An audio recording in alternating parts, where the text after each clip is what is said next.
Let's see here.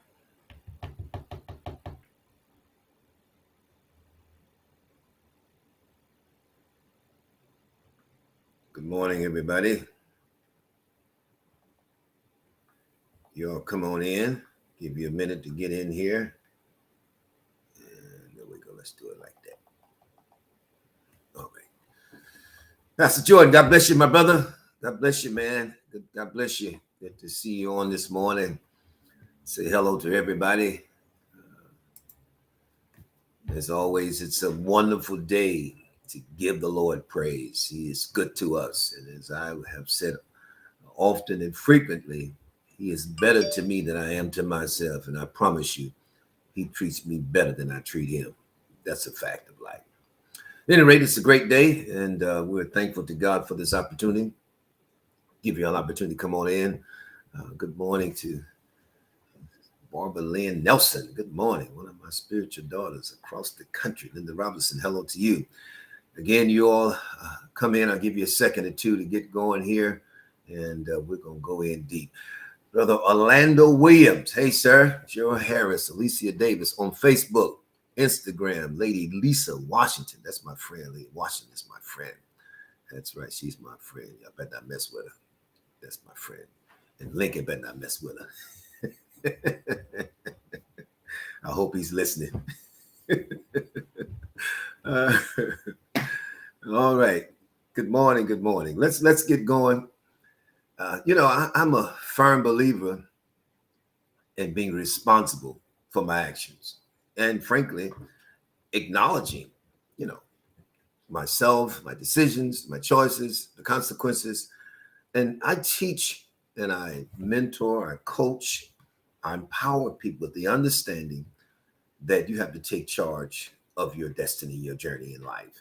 And so as I'm sharing, this is not new for me. I've been doing this a long time, and it has evolved out of acknowledging my deficiencies, acknowledging that I'm aware of. Obviously, sometimes folk have to help us to see ourselves.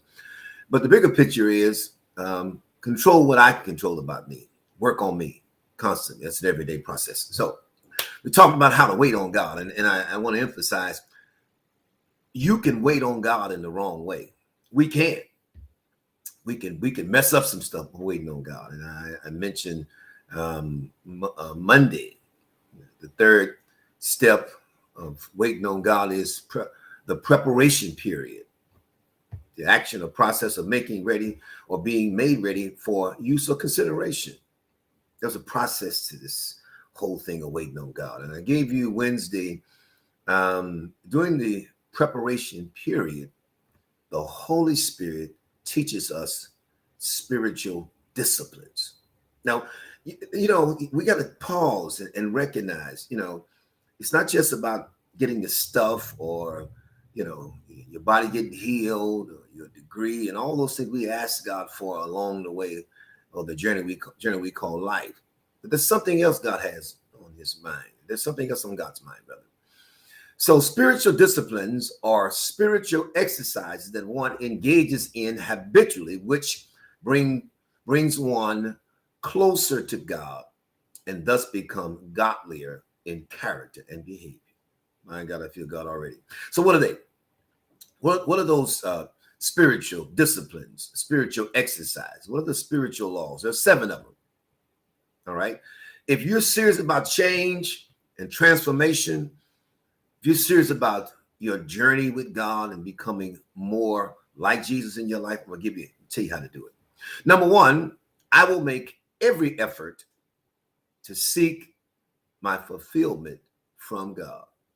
Hello, somebody. I will make every effort to seek my fulfillment from God. Let me say this. I'll say that I know from experience, no human being has the capacity to fulfill us completely.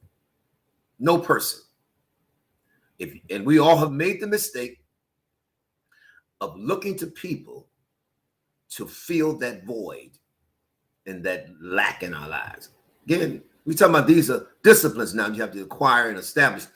I will make every effort to seek my fulfillment from God. Number 2, I will take 100% responsibility for my spiritual journey. My Lord, I will take 100% responsibility for my spiritual journey, not someone else's.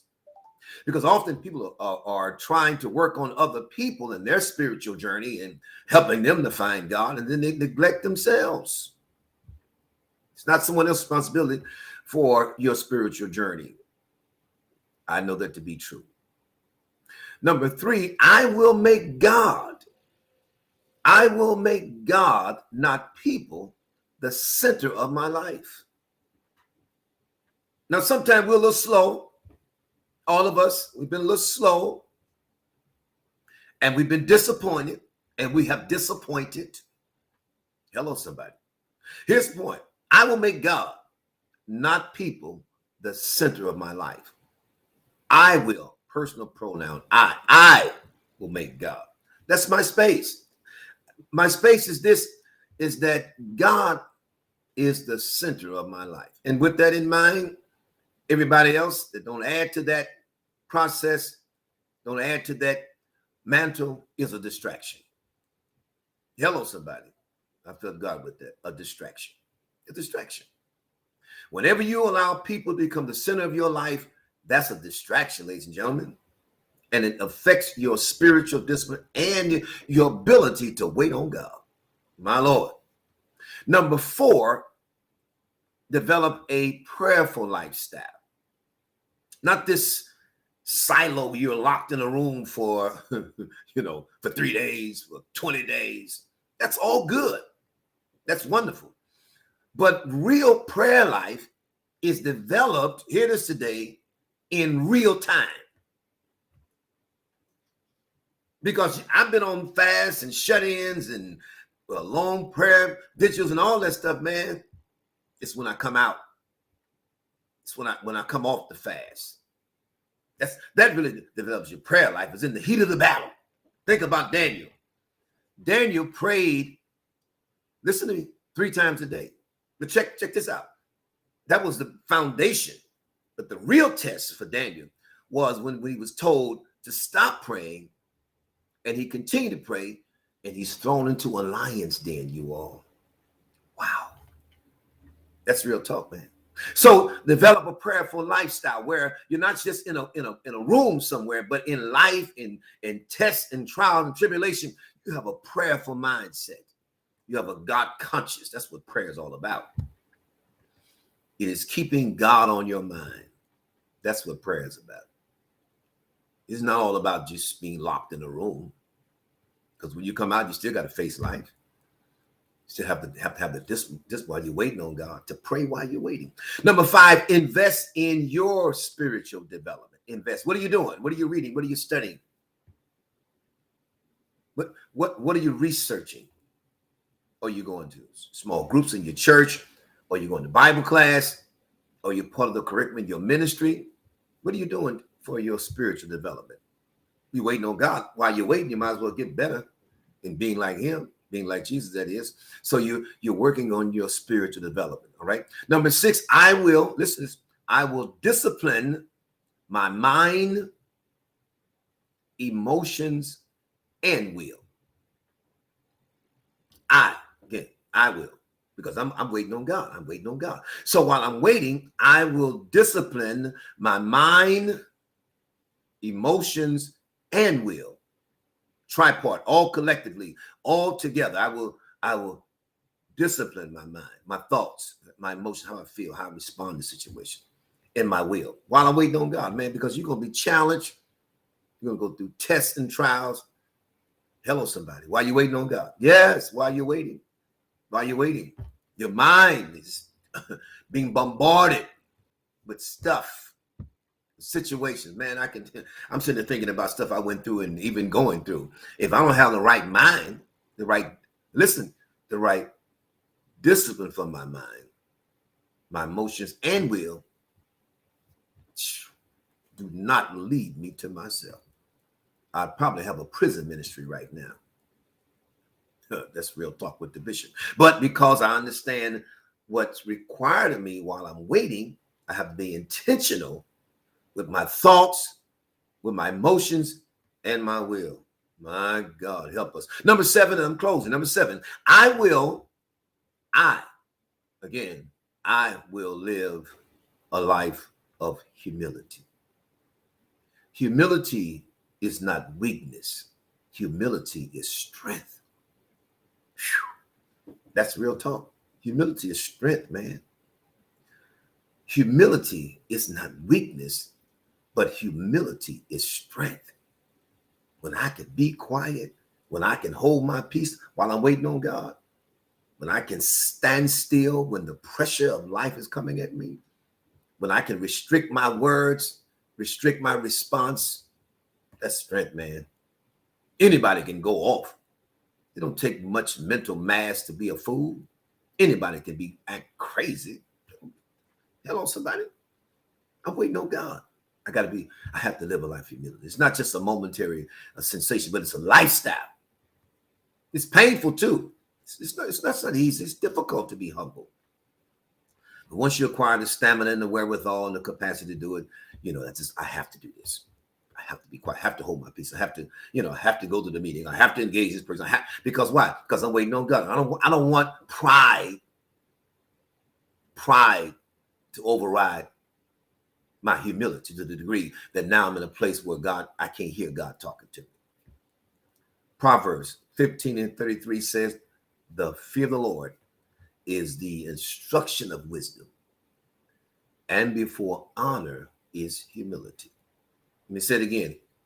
Solomon says, the fear of the Lord is the instruction of wisdom. I want to hear from God. I have to fear him. I get instructions when I submit to him. Listen to this. And before honor is humility. You want respect, you want honor, you got to be humble. Nobody will respect a fool. Whether you're in education, whether you're in law enforcement, whether you're in the medical field, whether you're a pastor, whether you're first lady, whether you are whatever your professional pedigree might be. Listen, nobody's going to respect the fool. That's real talk. I don't care what your title is.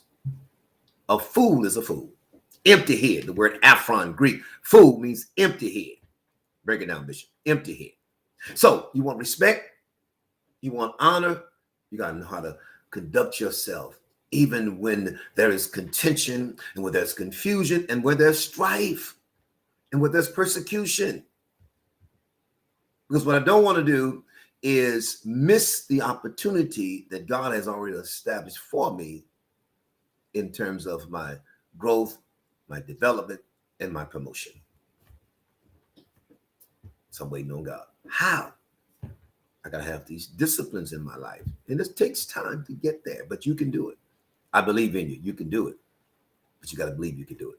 All right. God bless you. Have a wonderful, wonderful day. And we encourage you to pass it on, study it, listen to it over and over again until it gets in your spirit, until you develop the capacity to wait on God effectively and grow and mature. So when God releases you to prosperity and success, you don't forget where you've come from.